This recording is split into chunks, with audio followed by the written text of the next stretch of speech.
उधम सिंह नगर जिले के गुरुद्वारा नानकमत्ता साहिब के चुने हुए डायरेक्टर्स ने रुद्रपुर में की प्रेस वार्ता। महेंद्र पाल सिंह की रिपोर्ट। रुद्रपुर के सिटी क्लब में गुरुद्वारा नानकमत्ता साहिब के चुने हुए डायरेक्टर्स ने आज प्रेस वार्ता का आयोजन किया और सरकार पर लगाए गंभीर आरोप। वक्ताओं ने वर्तमान अल्पमत की कमेटी पर भी गंभीर आरोप लगाए।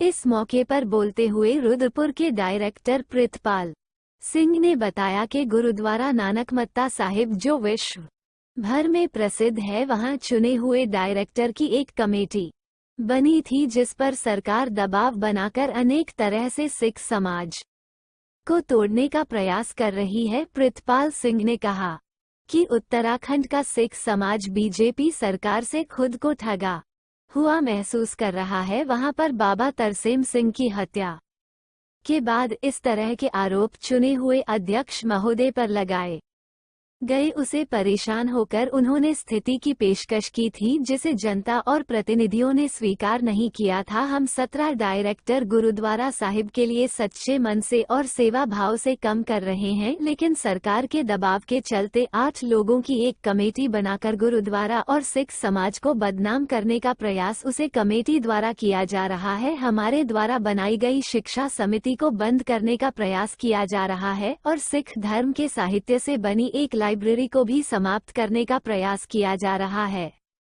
अन्य वक्ताओं ने भी गंभीर आरोप लगाए। पलविंदर सिंह ने खुलेआम सरकार पर राजनीति कर सिख समाज को तोड़ने और कमजोर करने का प्रयास करने का आरोप शामिल सरकार पर लगाया। गुरसेवक सिंह ने कहा कि सरकार के दबाव के चलते अधिकारी हम लोगों का काम नहीं करते हैं और अब जो 8 सदस्य कमेटी जो वहां पर अवैध रूप से बनी है, उनके दबाव में और सरकार के सहयोग से नानकमत्ता साहिब में अनेक तरह के गलत कार्यों को अंजाम दिया जा रहा है। प्रितपाल जी, आज नानकमत्ता गुरुद्वारा प्रबंधक कमेटी के कुछ चुने हुए सदस्य आप यहाँ पे मौजूद हैं, प्रेस वार्ता की है, क्या है पूरा मामला? देखिए, पूरा मामला यह है कि हम गुरुद्वारा प्रबंधक कमेटी के 16 सदस्यों के रूप में आपके सामने बैठे हैं।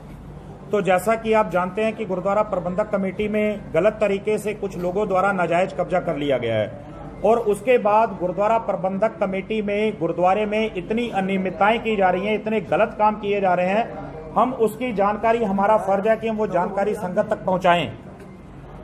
इसमें सबसे पहले हम बताना चाहते हैं कि जिस तरह से पुलिस की निगरानी में 5 मई को कुछ साथियों ने हमारे साथियों को पीटा, उनके कपड़े फाड़े और प्रबंधक कमेटी के ऊपर कब्जा किया। उसके बाद उप निबंधक society chits end funds Udham Singh Nagar ने गलत तरीके से अल्पमत के सदस्यों को उन्होंने अप्रूवल दिया। उसके बाद हमारे अध्यक्ष हरबंस सिंह चुग का बाईलाज के खिलाफ जाकर उनकी सदस्यता को रद्द किया।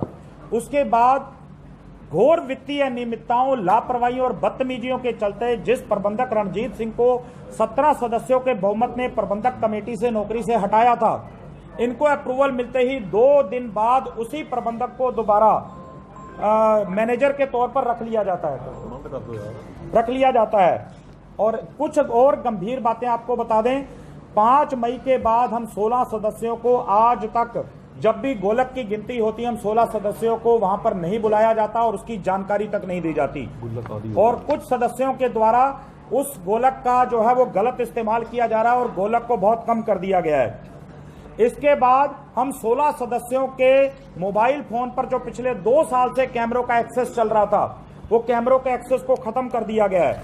35 लाख रुपए की बिल्डिंग दीवान हाल की जो पिछली गुरुद्वारा प्रबंधक कमेटी ने बनाई थी, वो तोड़ दी गई है। 17 सदस्यों के द्वारा बहुमत से जो शिक्षा समितियों का निर्माण 22 अगस्त 2022 को किया गया था, उसको आज तक मंजूरी नहीं दी गई और इन 7-8 लोगों के द्वारा अभी जो शिक्षा समितियां बनाई गई है, ऐसा लगता है कि उनको उनका अप्रूवल दे दिया जाएगा। मांग क्या है? हमारी मांग ये है कि ये सारी चीजें, हमें ऐसा महसूस होता है और हमारे दूसरे साथियों के द्वारा ये हमें बताया जाता है कि आप हमारा कुछ नहीं बिगाड़ पाओगे जब तक मुख्यमंत्री हमारे साथ है।